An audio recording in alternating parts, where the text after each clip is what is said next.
masses and politicians and their level of politics is not about the eventual gain, about their lives will improve. It's about how much am I going to gain today.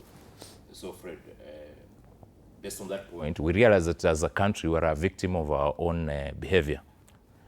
Because the moment we started commercializing politics, that's where the rain started beating us. And as a result, we have had very poor quality leadership, and sometimes, especially in the parliament, you'll find some people who are not very well versed with the work they're supposed to do.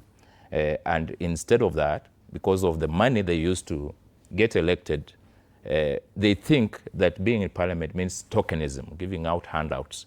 In fact, I think there's a time I had a member of parliament who said that his business is not to be in parliament. His business is to be busy with the wananchi out there giving them money.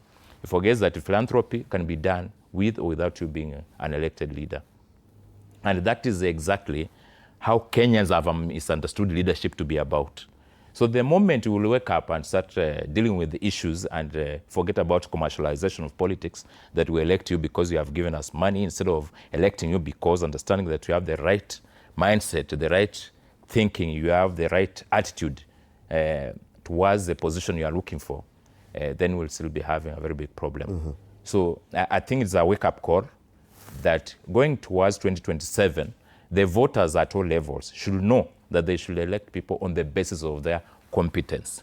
If they get into a situation whereby they elect on the basis of how much someone has given them in terms of cash, then we'll still be having this problem persisting from time to time. You see that happening because the level of voter we have right now does not appear to care much about. And that will mean that we'll continue losing our country.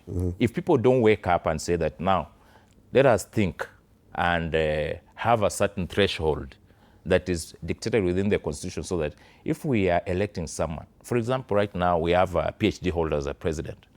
He has gone through several levels of school that can enable him run the country. Those are the skills we're talking about. We have a professor who is a deputy president.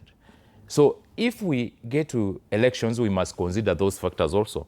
How much or how well schooled are you in terms of competence that does you can be able? Does it really matter? Yesterday, the president. If we fail to do that, be a PhD holder. You'll end up having people who have no idea about leadership. Because the president hosted a group the only excuse they use, Fred, is hoodwinking people using money. Yes. And you mentioned the president, he has a PhD and he is able to do this or the other, and he's talked a lot about that. But even when he hosts people at State House, the discussion immediately after that is how much they got from that visit, not really what the president will do for them.